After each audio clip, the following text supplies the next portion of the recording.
Hello, housemates, and welcome back to Planescape Torment on the River Lethe. Last time we were still puttering around in the mortuary with Morte, trying to figure out how to get out and get on with whatever it is that we're doing. So let's head right back in. I'm really excited to get back into this game. So we are currently... did we already do... Oops. No, that's not what I wanted. Find Ferret. Fetch embalming fluid and a needle. Okay. Did we get all of that? Yes. So now we can go talk to the tiefling, Yvain, and see what she's going to do with the stuff that we got her.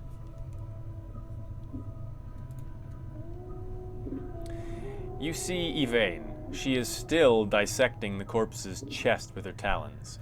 The rhythm of the talons reminds you of something, but you can't quite recall what. So this is a prompt to get some sort of memory of yours back. When you see a prompt like this, you should always try and follow up on it. You may not have the wisdom at some point to follow up on it, or the intelligence, but you should always definitely try. So we're going to watch her and study the motion of her hands. Updated my journal. As you study the motion of Yvain's hands, you feel a prickling along your scalp, and then, suddenly, you find your vision swimming and blurring until you are standing in front of a freshly slain corpse, rigor mortis making a mockery of its smile. The number 42 has been stitched onto its scalp. The zombie is lying on a slab, and you have just finished stitching up its chest. You've placed something inside, something that may prove useful if you come this way again. Echo. Keep things safe and wait for my return. The memory of your voice is an echo, strange and hollow to your ears. You cross your arms in front of your chest, and, to your surprise, the corpse does this too. After a moment, its hands fall back to its side, and as it does, the vision fades, until you are watching Yvain's hands make their stitching motions once more. So, we have regained a memory. They give us additional experience points, skills, and something else perhaps of value later on. So, we just learned that we have interacted with one of the corpses here in the mortuary before and put something inside of its chest. So we need to look for corpse 42, whom I believe we have interacted with already. Now we're going to tap her to get her attention. She turns, sees you, then frowns. Dumb zombies. She clacks her taloned fingers together impatiently, then makes a stitching motion with her fingers. Find thread and embalming fluid. Bring here to Yvain. Go, go, go. Give her thread and embalming fluid. Updated my journal. Without missing a beat, Yvain snaps the thread from your hands and hooks it around one of her talons, and then begins sewing up the corpse's chest. She then takes the embalming fluid and begins to apply a layer to the corpse. Wait. Within minutes, she is finished. She clicks her talons and then turns to face you. To your surprise, she extends her hand and drags her talons along your arms and chest. Keep playing zombie. Looks like you have a new friend, Chief. You need some time alone together, or keep playing zombie. As she traces your arms and chest, you suddenly notice she seems to be examining your scars. She withdraws her talons, clicks them twice, and then bends forward and examines some of the tattoos on your chest. Humph. Who write on you? Hivers do that? No respect for zombies. Zombies, not paintings. She sniffs, then pokes one of your scars. This one bad shape. Many scars, no preserves. Wait. Her talons suddenly hook into the thread you brought her, and lightning-like she jabs another talon in the skin near one of your scars. It feels barely more than a pinprick, but it looks like she's about to start stitching you up. Let her work. Updated my journal. The sensation is curious and painless as Yvain begins to stitch up your scars. When she's done, she sniffs you, frowns, then stabs her fingers into the embalming fluid. Within minutes, she has dabbed your body with the fluid, and, strangely enough, it makes you feel better. So you can see up top there, we got max HP increased permanently. Excellent. So we're letting her work. This may be the second time in my life I'm thankful I don't have a nose. Avane puts the last touches on your body, gives you another sniff, nods, then makes a shooing motion with her talons. Done. Go. Go.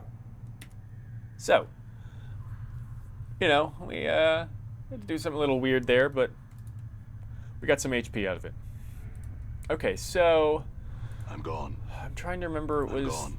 number 42 zombie, the one walking I'm around in a triangle? No, this isn't the one.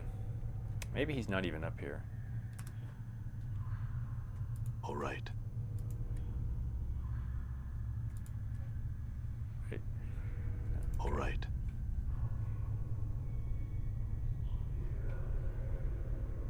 All right. Nope.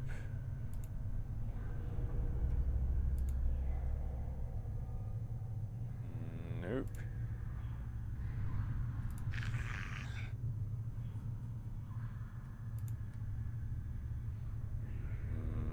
Nope. Mind if I borrow those bandages? The corpse continues to stare at you. Try and take the bandages from the zombie. You snake your hand out and take the roll of bandages from the corpse's hand. The corpse doesn't even seem to notice. It continues going through the motions of bandaging the bodies. This corpse is shuffling from slab to slab, bandaging the corpses lying there. It is still carrying on about its duties, even without bandages.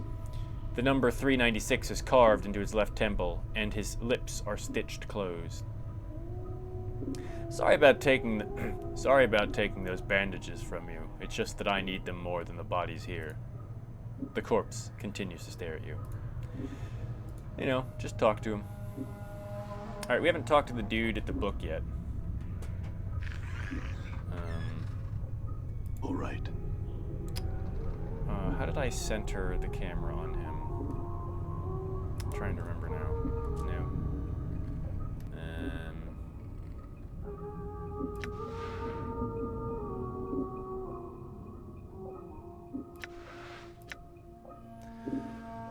Let's see.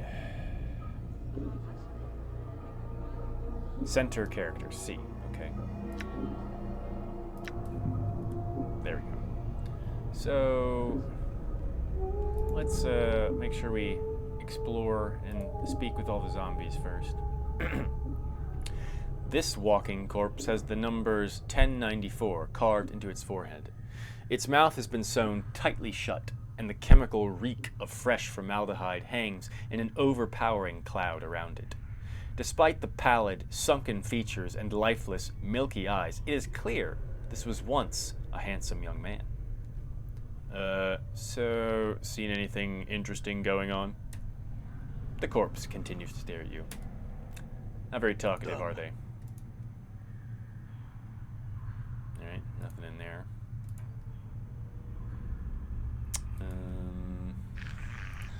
Where was that one that was just walking around endlessly? Oh, I think it was this guy. Are you 42? Nope. Yeah, we already went through this dialogue.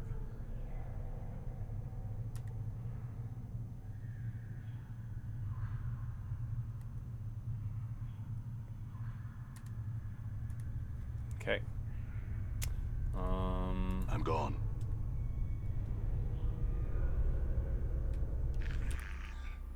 Right, we've done everything in here except talk to the dude at the All book. right.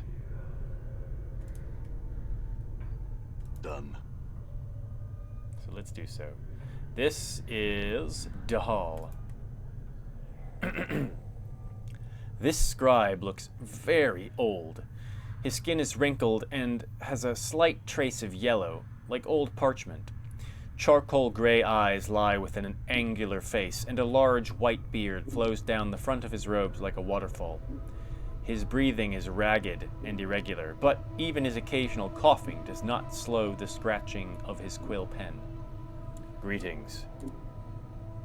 Whoa, Chief, what are you doing?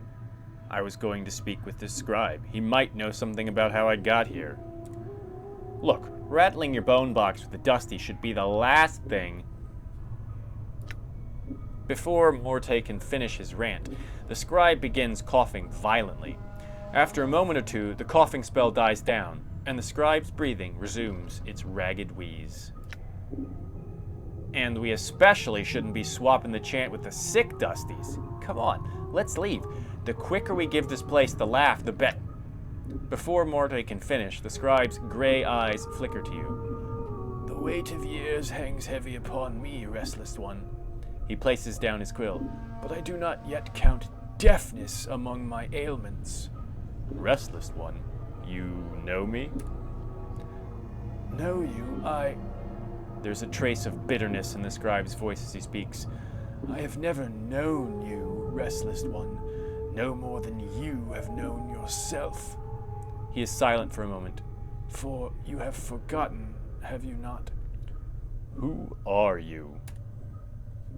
As always, the question, and the wrong question as always. He bows slightly, but the movement suddenly sends him into a bout of coughing.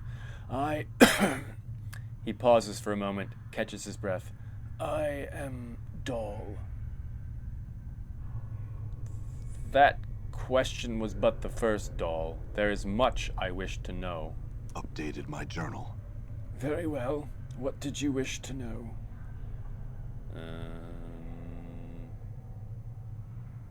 You sound ill. Are you not well? I am close now to the true death, restless one. It will not be long before I pass beyond the eternal boundary and find the peace I have been seeking. I tire of this mortal sphere. The plains hold no more wonders for one such as I. Are you certain? There might be some way I could help you. I do not wish to live forever, nor live again, restless one. I could not bear it.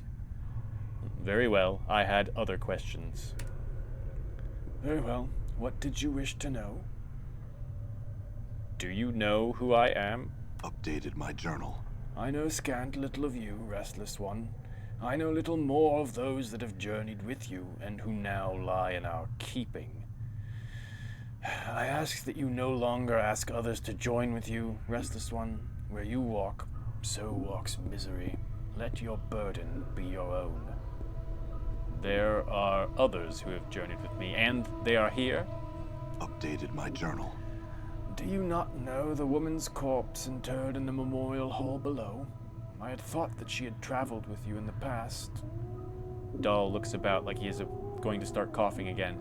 Then he catches his breath. Am I mistaken? Where is her body?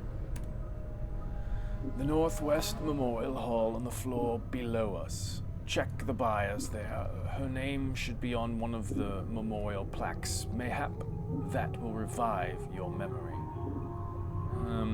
I don't know. I don't recall ever traveling with a woman. Dal makes no response to this. He simply stares at you in silence. Before, you said there were others interred here who journeyed with me. Where are they?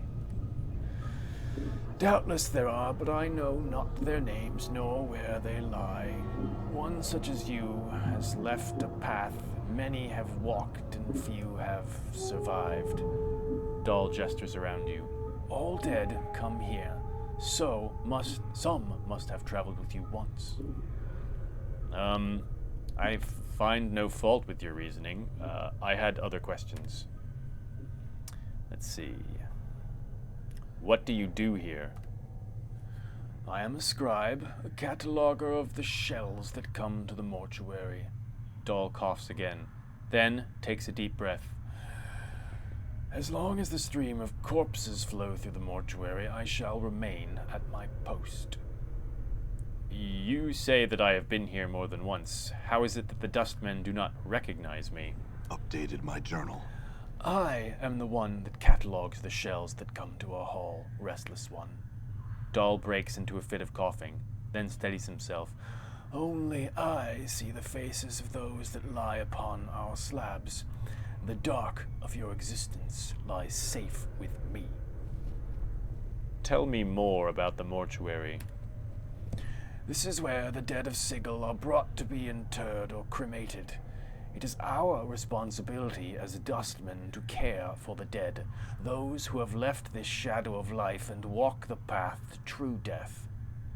Dahl's voice drops in concern. Your wounds must have exacted a heavy toll if you do not recognize this place. It is almost your home. True death?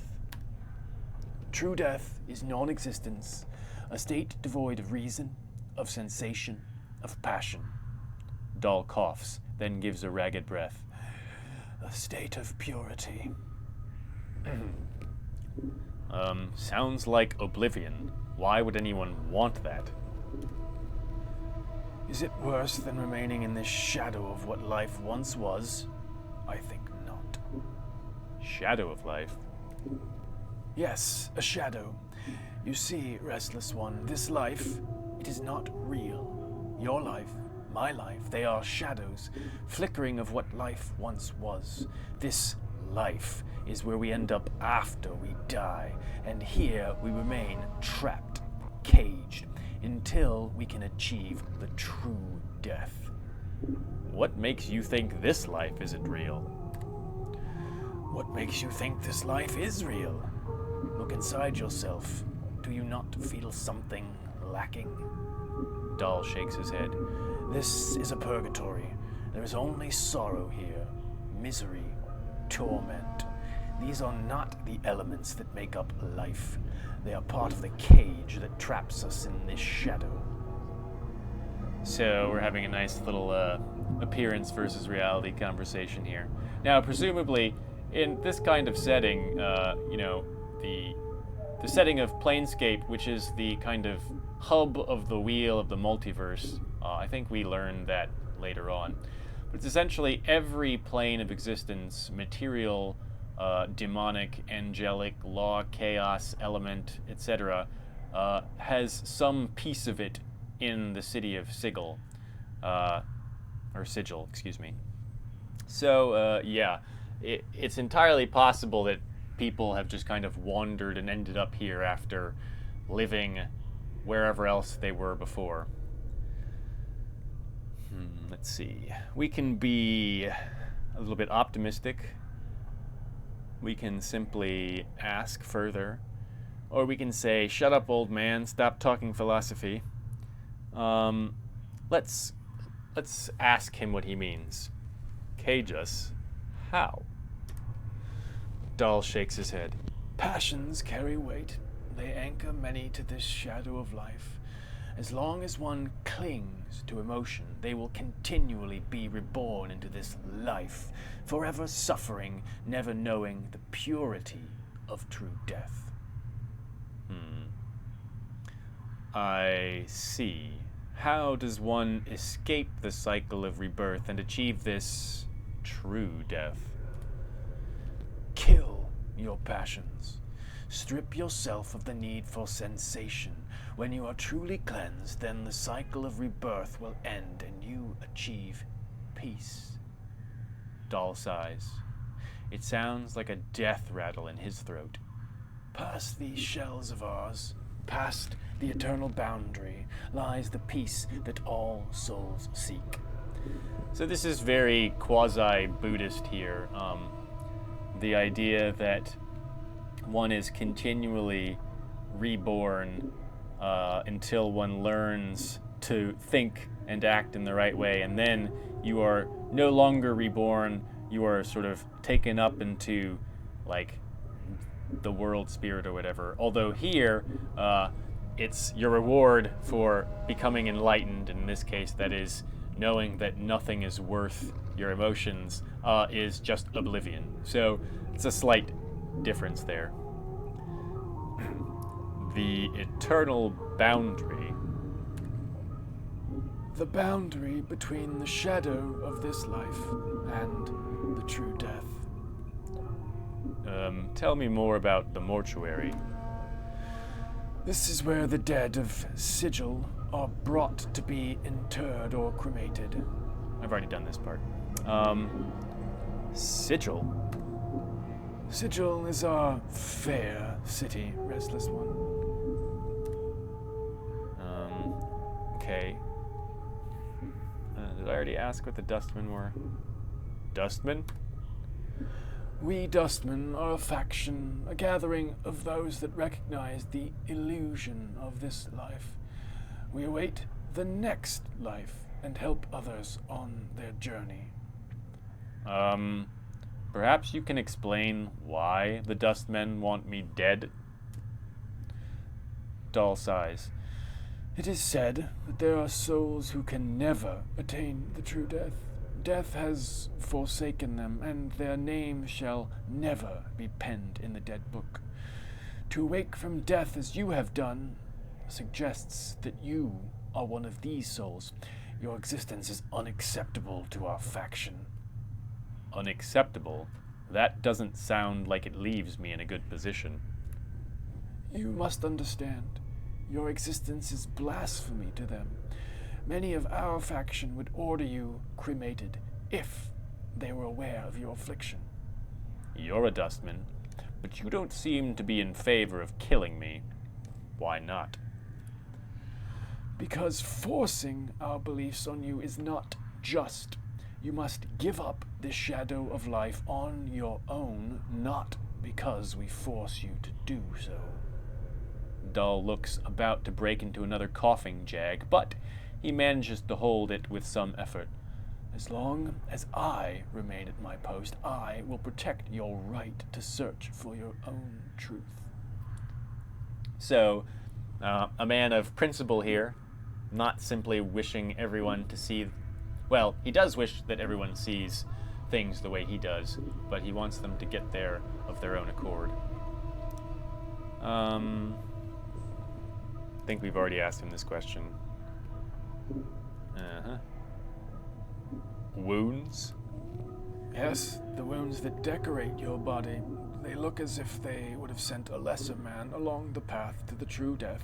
Yet, it seems as if many of them have healed already. Dull coughs violently for a moment, then steadies himself. But those are only the surface wounds. Only surface wounds? What do you mean? Updated my journal. I speak of the wounds of the mind. You have forgotten much, have you not? Mayhap your true wounds run much deeper than the scars that decorate your surface. But that is something that only you would know for certain. Is there anything else that he can tell us about? So you can hear that I've updated my journal thing. Those aren't memories, but they're just lots of pieces of information that are relevant to your story. You don't get extra XP for them, but they can be helpful. How did I get here? Dull snorts in contempt, as if he finds the memory repugnant. Your moldy chariot ferried you to the mortuary, Restless One. You would think you were royalty based on the number of loyal subjects that lay stinking and festering upon the cart that carried you. I arrived here on a cart. Updated my journal. Yes, your body was somewhere in the middle of the heap, sharing its fluids with the rest of the mountain of corpses. Dull breaks into another violent fit of coughing, finally catching his breath minutes later. Your seneschal, Therid, was, as always, pleased to accept a few moldy coppers to dump the lot of you at the mortuary gate. Who is Therid? He is a collector of the dead.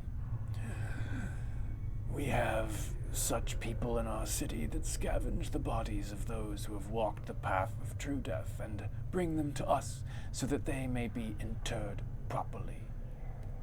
Where can I find this Therid? If events persist as they have, Restless One, you may have a much greater chance of Therid finding you and bringing you to us again before you find whatever ooze puddle he wallows in this time. Nevertheless, I must find him. A slight warning creeps into Doll's tone. Do not seek out Farid, Restless One. I am certain that it will simply come full circle again, with you none the wiser, and Farid a few coppers richer. Accept death, Restless One. Do not perpetuate your circle of misery. I have to find him. Do you know where he is? Updated my journal. Dahl is silent for a moment. When he finally speaks, he seems to do so reluctantly. I do not know under which gutter stone Farid lairs at the moment, but I imagine that he can be found somewhere beyond the mortuary gates in the Hive. Perhaps someone there will know where you can find him. Doesn't sound like you like Farid very much. There are some I respect, Restless One. Dahl takes a ragged breath and then steadies himself. Farid is not one of them. He wears his ill repute like a badge of honor and takes liberties with the possessions of the dead. He is a knight of the post, cross-trading filth of the lowest sort. Knight of the Post? A knight of the post. A thief. All Farid brings to our walls comes stripped of a little less than their dignity than they possessed in life. Farid takes whatever he may pry from their stiffening fingers. Did this Farid take anything from me? Dahl pauses, considering. Most likely. Are you missing anything, especially anything of value?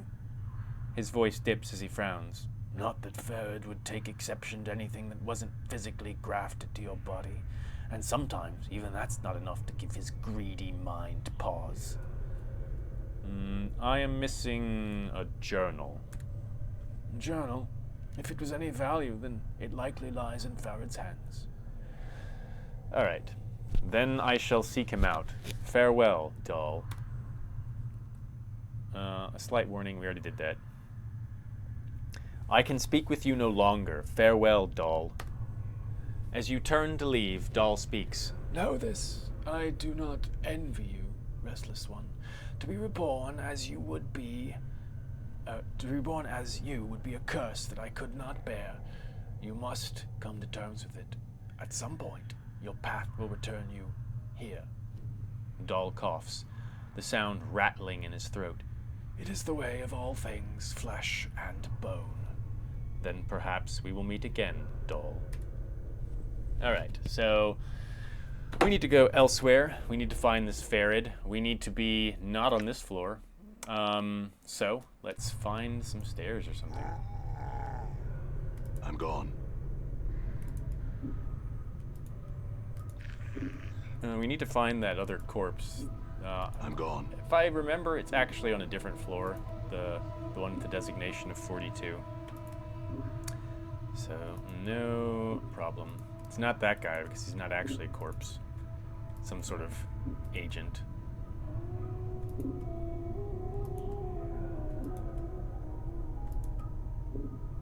Alright, I think we've explored everything down here. Yep. Alright, so...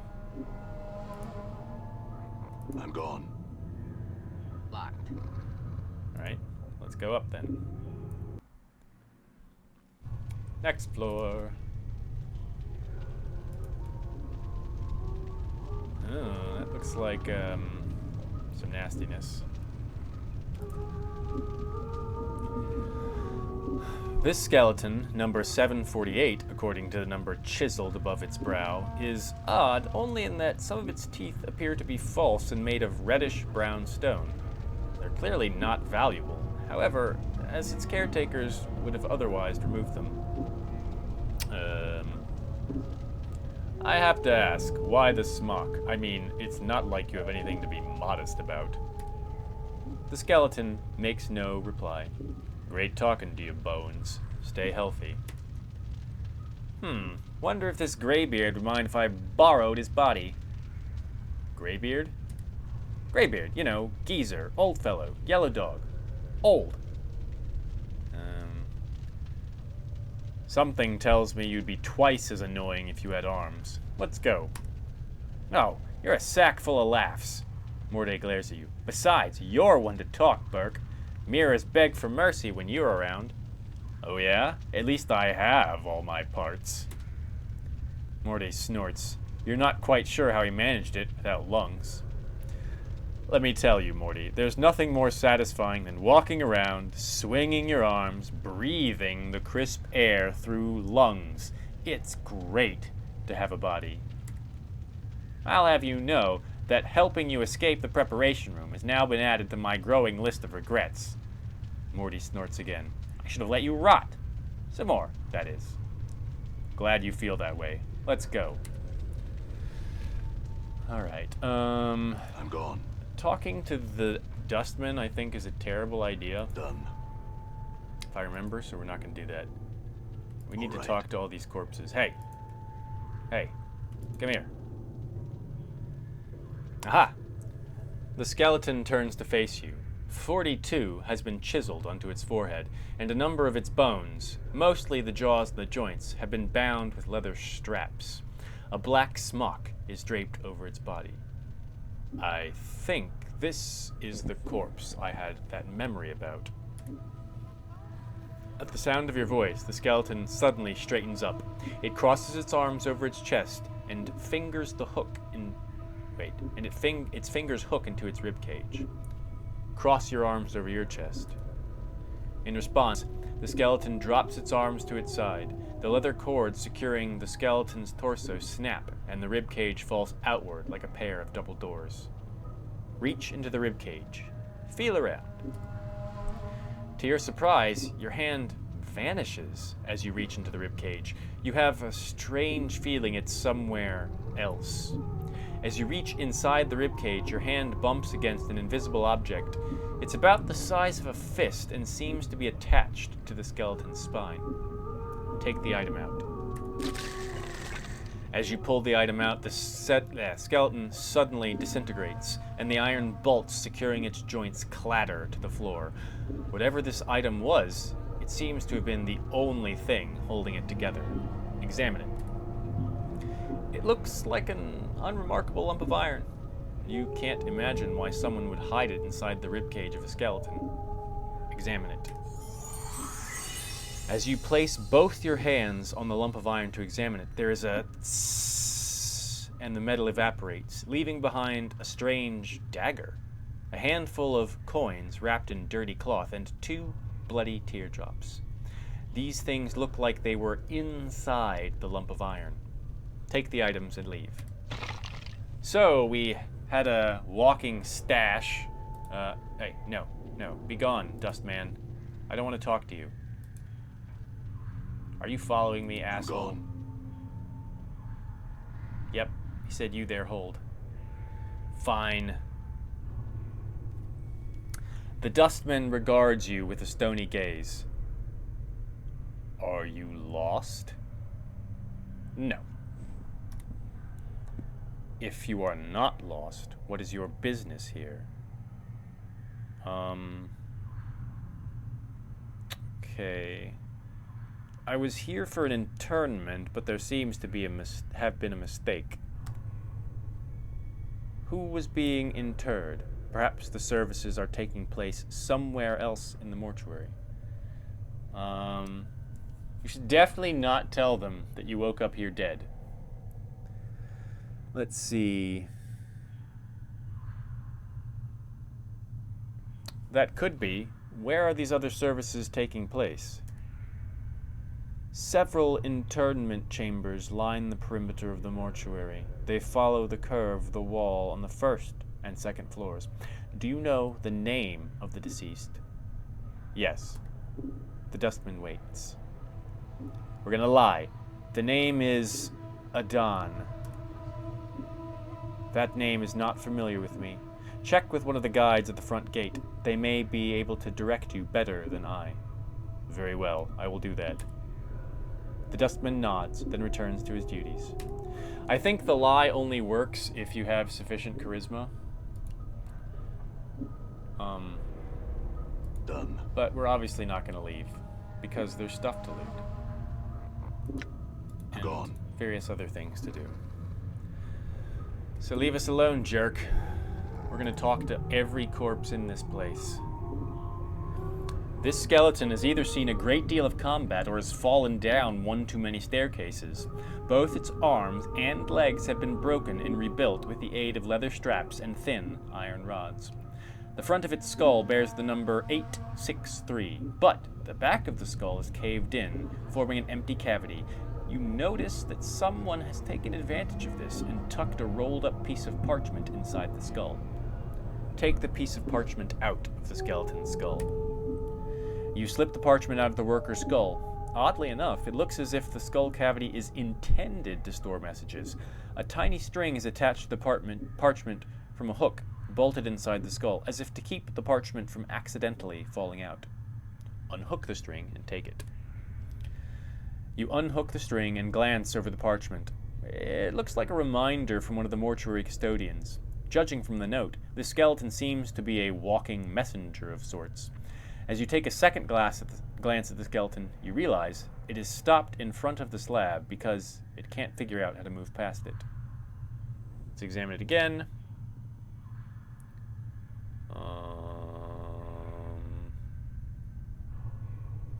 How about this skeleton, Morty? Will it do as a body? Morty studies the skeleton for a moment, then shakes his head. Nah, I need a fresher one than this. And something with a little bit more dignity.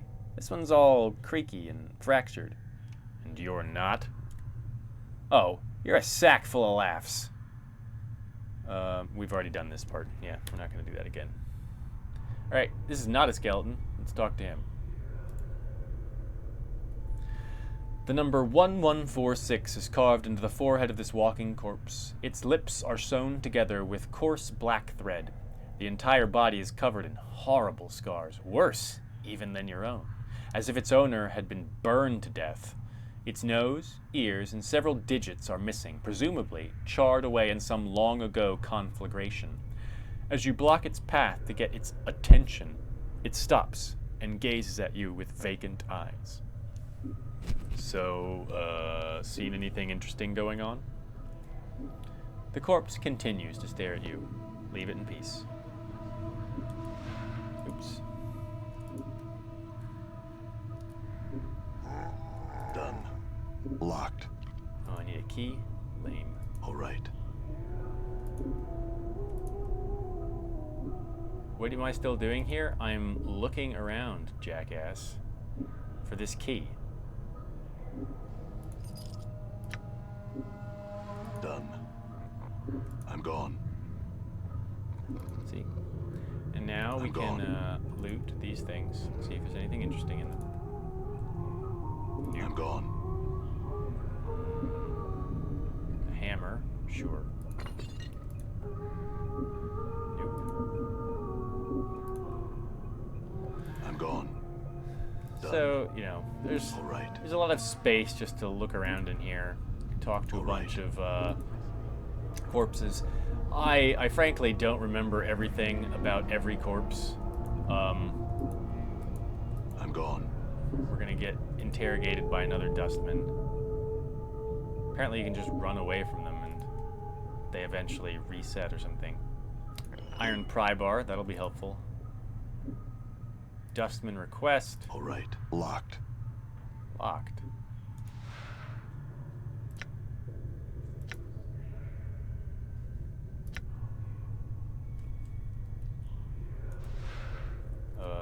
Oh wait. Failed.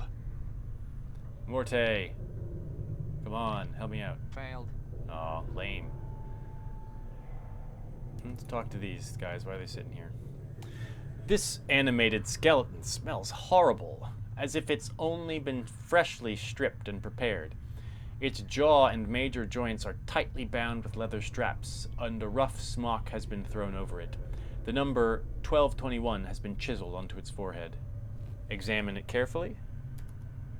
Someone has taken the care to bind the bones of the skeleton with leather straps, woven around the body in such a pattern that they resemble muscle and tendons. The straps are secured to metal bolts punched into the skeleton's joint. The skeleton looks like it has seen a great deal of service. Many of its bones are chipped, and its numerous fractures are bound with sealant and foul-smelling glues. Try and pry out the skeleton's joint bolts. Whoa, Chief, that's vandalism. Those bolts are probably the only thing holding that bag of bones together. Necromancy only goes so far with these old fellows, you know? So? Oh, it's not a problem. Morty does a strange bobbing motion that you think might be a shrug. Just wasn't sure if you knew that or not. By all means, go ahead. Try and pry out the skeleton's joint bolts. Using your pry bar, which we just picked up, you rip the bolts from the skeleton's joints. The skeleton collapses, some of its bones still twitching. Sorry about that, Bones. I couldn't carry anymore, so I had to drop it. Oh, my inventory is full. Full of garbage.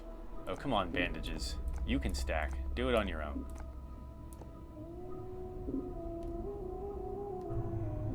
Done. No, pick it up. Pick it All right. up. What is it?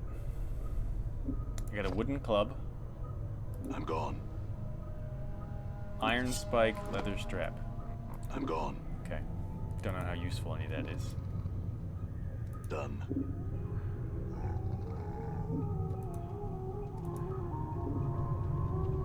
I'm gone. Looks like you can Alright. basically just ignore the Dustmen unless you plan on standing still for a while. Nothing. Nothing. Charcoal charm. Okay. Crematorium. Yeah, we don't want to go near the crematorium. I'm gone. That's Done.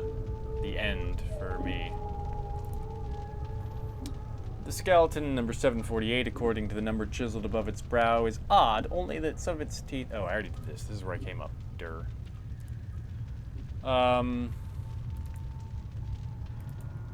Nope, not gonna hold.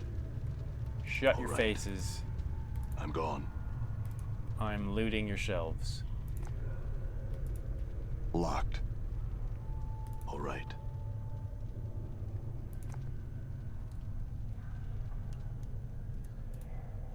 Failed. Done. All It's right. sort of dumb that you can just sort of outrun them. Oh.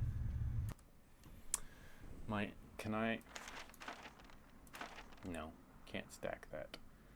How about this? Yes.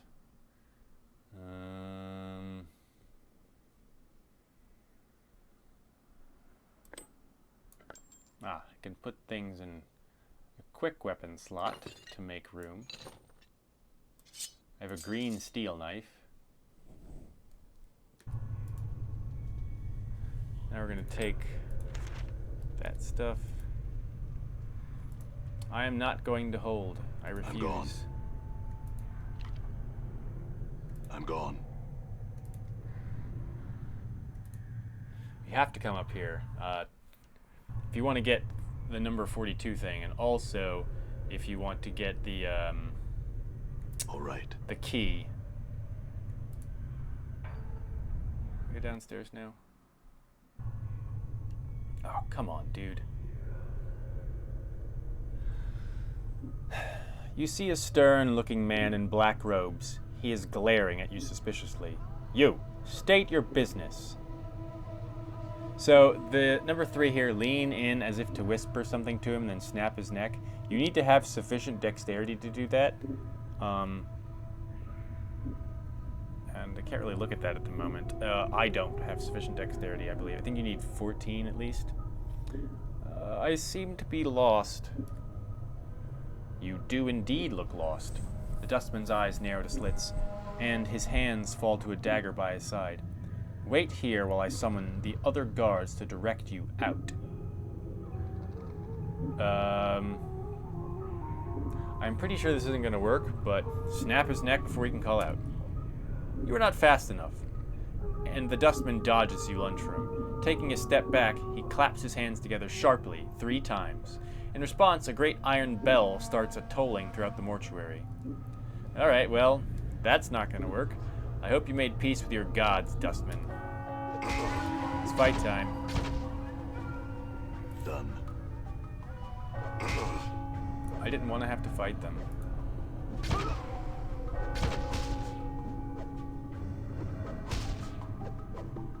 As we sit here and whiff.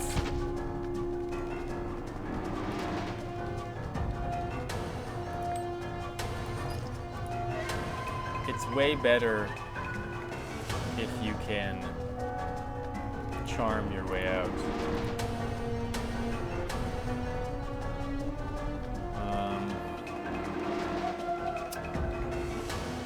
Quick items. Put these in the quick item slot.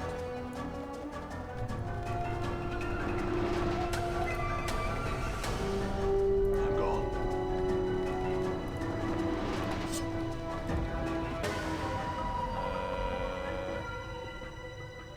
Wait, didn't I just pick up some? There we go. Alright, now I have some robes. Maybe now people won't bother me. Done. So I think one way to get around more easily Done. is to have enough dexterity to break the Done. neck of one of the dudes and then just take the robes All right. from there. Right, we're down here. Here lies Dianaria. So All right. this is... I'm gone. I'm pretty sure this is where I want to be.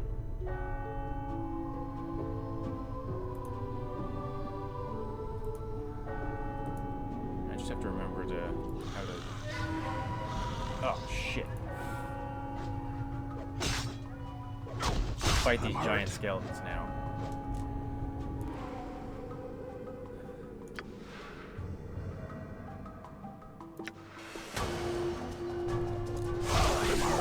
Damn it. I'm gonna die. Oh, I died. How many times must this fool die?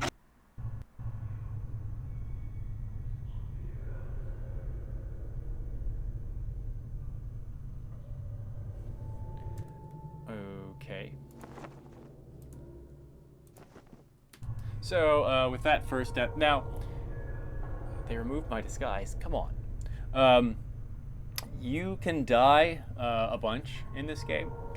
As long as you don't die in certain types of ways or in certain places, you're just going to show back up at the mortuary.